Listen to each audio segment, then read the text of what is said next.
Thabarĩra ya njera-inĩ citũ ũmũthĩ ĩramũrĩka rũgano rwa arũme aya erĩ ohwo njera-inĩ nene ya arũme ya Naivasha. Kwa majina yangu kamili naitwa Patrick Billy Olang. Ninatoka Kisumu County. Kwa majina naitwa Tom Kilo Martin. Mimi ni mkaaji wa Migori County. Sisi tunafanya tu mambo ya fishing na biashara ndogo ndogo huko. Kiingia jela si kuwa na kitu, kwa sababu masomo nilisoma mpaka form 4, lakini si kuwa na ajira yote raia. Na pia nilikuwa nimejua mambo ya kuendesha gari kwa sababu nilikuwa driver. Nilikuwa nafanya kwa car wash huko Migori. Nikajifunza mambo ya driving hapo kwa car wash, nikajua kuendesha gari. Aya mohetwo kĩoho kĩa gũtũũra njera ũtũũro wao wothe. Mimi sina siku ya kutoka jela. Nimefungwa jela juu ya bangi maisha. Kisheria inasema sitawahi toka kwa sababu hiyo kifungo haina mwisho. Hiyo sheria inasema kwa hiyo kifungo ya life haina mwisho. Tangu nishikwe niingie kwa hii jela 2010 mpaka sasa niko hapa. Wakati niliingia hapa nimekaa muda kidogo kama mwaka moja. Baadaye nikajiunga na kazi ya ufundi. Nikaingia kwa section hapa inatoka section. Nikaingia kwa section ya metal na nikaanza kujifunza hapo kazi. Hiyo muda yote nimekaa mpaka sasa miaka 11 nimejifunza, nikajua kazi, nikafanya grade.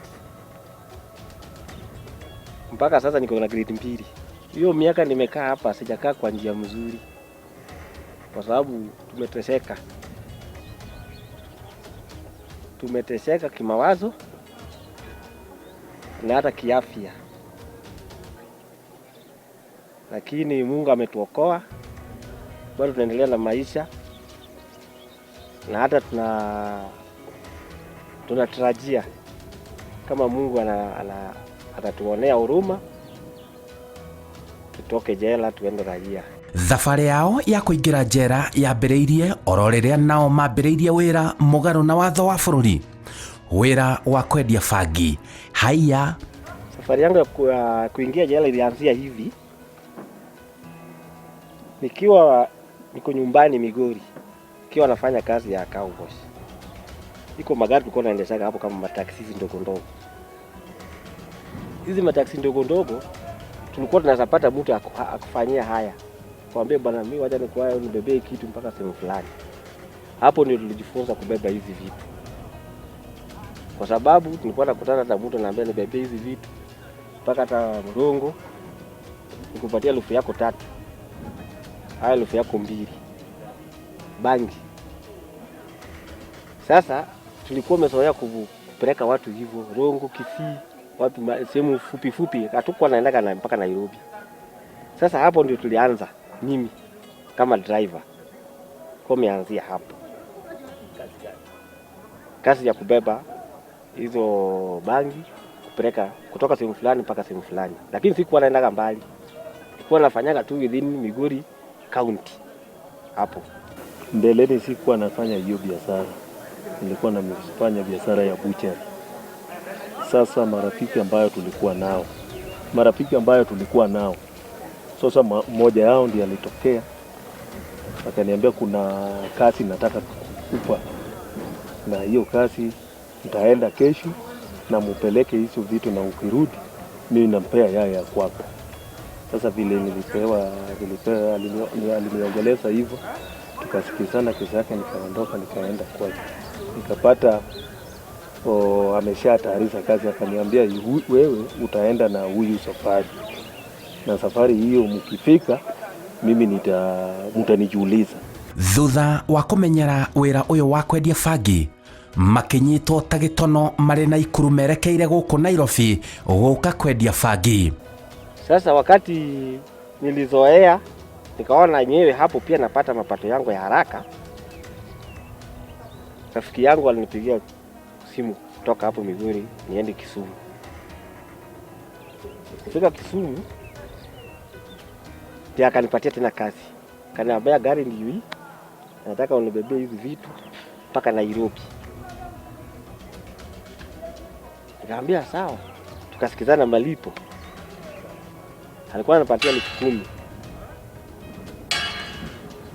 Alafu siku hiyo akanipatia 5,000 kwanza deposit yangu ya kukaa nayo kwa mfuko.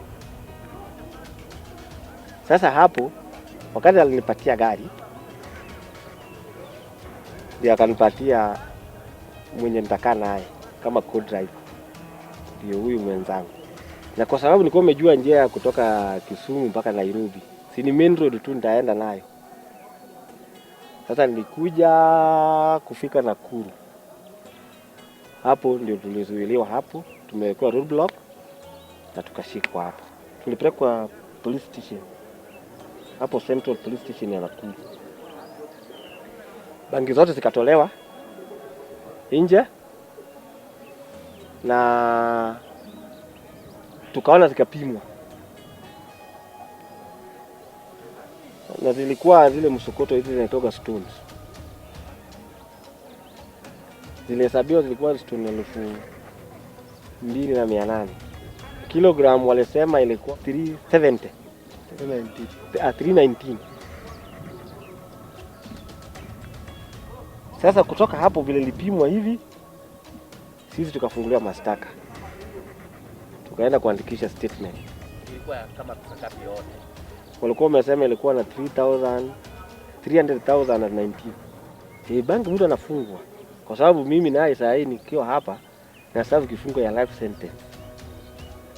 Hiyo inamaanisha bangi inafungwa. Na hata tukiwacha yangu hii hata iko watu wengine mwae kufungwa tukiona.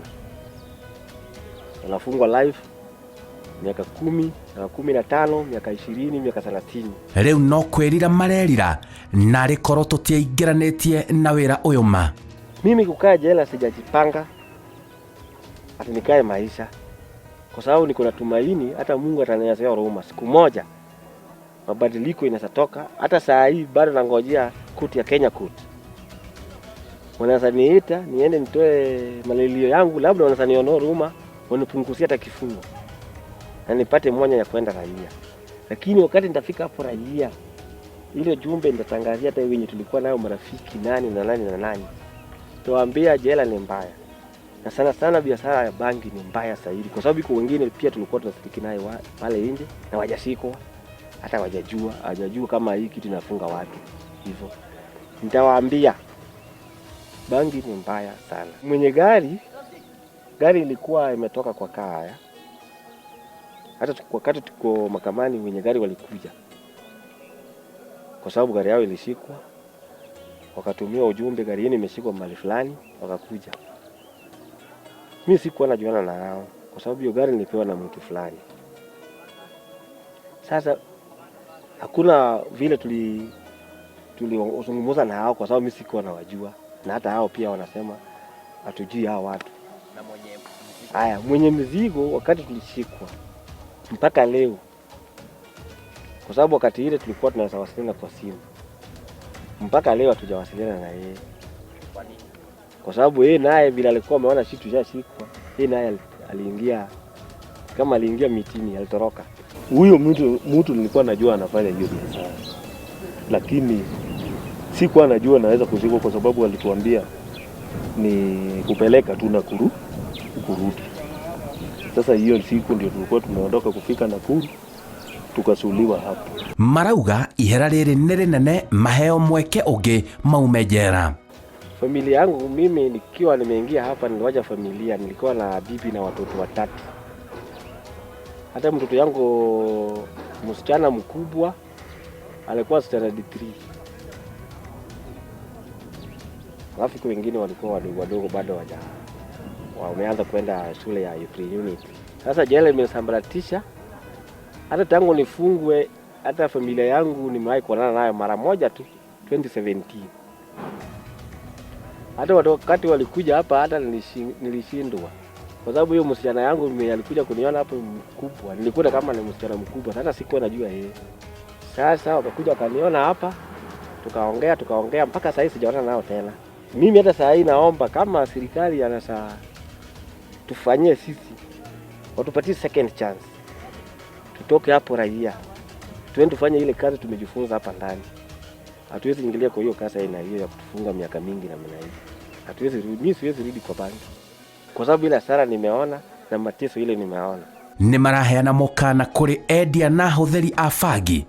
Ndũngĩmenya rĩrĩa ũngĩhobanĩrio nĩ guoko kwa watho kaba gũtigana na bangi. Mimi nikiongelea kwa wenye wanafanya hiyo biashara au kwa wenye wanatumia, kitu ya kwanza, mwenye wanafanya biashara adhabu yake ni kali sana ukishikwa, kwa sababu unaweza fungwa life au miaka mingi zaidi. Kwa wenye wanatumia naye pia unaweza kuwa unatumia au patikane ukiwa umepossess. Hawezi jua kama unataka kufanya biashara yake au hawezi jua kama unakuwa unatumia. Baada ya adhabu yake inaweza kuwa kali. Na hata ukifungwa jela hata kama ni siku 10. Si ati hiyo kukaa jela siku 10 ni raha, ni shida. Sasa kwa wenye wanatumia bangi, sana sana wenye wanavuta na wenye wanafanya biashara, katika hiyo makosa ya kufanya hiyo biashara au kutumia, unaweza adhibiwa mbaya sana, kwa sababu unaweza fungwa life au miaka 10-20 ya kuendelea mbele huko. Na saa hiyo ukiwa ndani ya jela, kama ulikuwa unafanya hata kazi yako nje, ujue mambo yako imeharibika. Kama ulikuwa unasoma, shule imekatika. Kama ulikuwa unafanya kazi mahali, kazi imekatika. Kama hata ulikuwa unaendeleza biashara zako nje, hiyo biashara imesambaratisha. Kama ulikuwa na familia, kama mimi nilikuwa na familia, nimewacha mama na watoto wadogo, wamehangaika sana. Hiyo muda yote niko hapa. Hata watoto yangu saa hii nasikia wengine wanafanywa tu harambee huko na well wishers. Hata sijui ni wakina nani. Na saa zingine unakuta hata mtoto amekosa kwenda shule kwa sababu hana pesa. Na kama mimi baba yao ningekuwa huko, ningewafaitia kwa sababu ningefanya kazi nyingine, sio hii imenifunga hii. Ũtũũro wa njera nĩ mũritũ nĩguo maroiga. Mimi naweza kuambia mtu yoyote ambaye anaingilia kazi hii ya bangi ajaribu kuachana naye kabisa, kwa sababu ile shida tumeona hapa ndani tangu tuingie sio maisha ile ya kawaida. Familia yangu pia wamesambaratika, wameteseka. Nimewahi kuonana na hao kwa wakati moja tu, na tangu wakati huo hatujawahi kuongea na hao tena, kuonana na hao tena. Mwenye anajaribu kusema ati jela imejengewa wanaume anajidanganya. Akifika hapa bili tulifika hapa tukaonea na macho. Ukifika pale haka, mimi naomba saa hii kama serikali inaweza kunionea huruma, nipatie chance ya pili.